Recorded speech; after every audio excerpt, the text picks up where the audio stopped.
Hey, what's up? I'm Michael, CEO of Cuddlepedic, and welcome to our vlog about our blog. On today's show, we're going to talk about 6 tips to get a better night's sleep. He likes to read. So, on to tip number 1. Avoid caffeine and alcohol. Several hours before bed. Caffeine, especially 68 hours, and alcohol at least 2 to 3 hours before bedtime. With alcohol, it's going to make it harder for you to produce melatonin, which is what you really want to be produced so that you can go to sleep at night. So avoid caffeine and alcohol. That's the number 1 tip that's probably going to give you a better night's sleep. Moving on to tip number 2. Keep the temperature right. Because who likes to sleep in sweat? You got to get the temperature right. According to the Sleep Foundation, right? Very reputable people, Sleep Foundation, sounds official. You got to keep the temperature between 60 and 68 degrees Fahrenheit. That's your ideal sleep temperature. All right, moving on to tip number 3, light exposure. So even your phone gives off light, gives off blue light. And if you're in bed, right before you go to sleep, it's 9:55,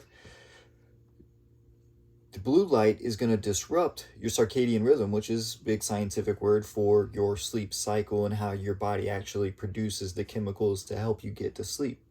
It thinks it's daytime when you look at light. So the blue light is going to affect that rhythm. Same thing with your regular light. So one of the best things to do about an hour before bed, put the devices up, turn the TV off, turn the heavy regular lighting off, maybe use really dim light, and maybe read a book or something, or do a meditation or yoga.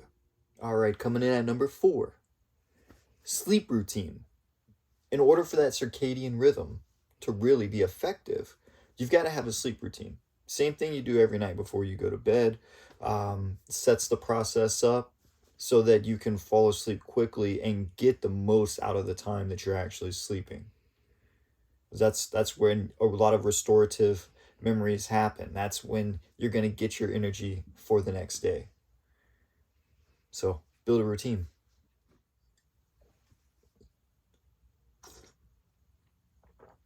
Oh, an alternative to caffeine or a hot drink in the evening, if that's what you're used to, could be some tea. Maybe some lavender tea, some chamomile tea, something that's going to calm you so that you can get ready for bedtime. Maybe it'd be part of your sleep routine. By the way, have you ever looked at these quotes on your tea? Here's one for you. Beauty is not caused, it is. Emily Dickinson. Number 6, rule out sleep disorders.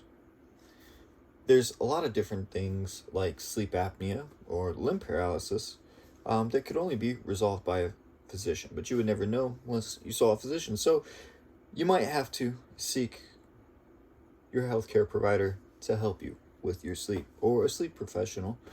They have sleep centers where they can actually study what happens when you're sleeping, your brain waves, your heart, and that might even help discover some things that are keeping you awake at night. All right, and to recap real quick, I'm going to cover the 4 that I believe that you could do today to start changing your sleep. The first thing would be just avoid the caffeine and alcohol. I've been doing it several hours before bedtime, and I've seen the quality of my sleep increase. Not the quantity, but the quality of it increase. Number 2, temperature. You could turn your thermostat down, try it out, see if you sleep better at a cooler temperature. Yes, maybe the electricity bill does go up a little bit, but the sleep that you get when you are at your right temperature, it's probably going to be worth it. I mean, you never know until you try. The sleep routine. If you've got yourself set up every day, you already know what you got to do. You got to go to work, you got to pick up the kids from school, you got to come home, you got to make dinner, you know how your evening goes. So you got to have that sleep routine down so that your circadian rhythm gets you to sleep so you can maximize that sleep. It's all about maximizing the time, because we all know that we don't always get the quantity of sleep that we would like, so we need to get the quality of sleep that we would like. Number 4 is light. So your light throws off your circadian rhythm because your mind thinks that it's daytime. So about an hour before bed, you really want to avoid your phones and your overhead lights. What you could do is maybe use a candle in the evening to help make sure that you're not setting off that circadian rhythm. So thanks for checking out the video. Sponsored by Cutopedic, coolest pillows in the city. Have a good night.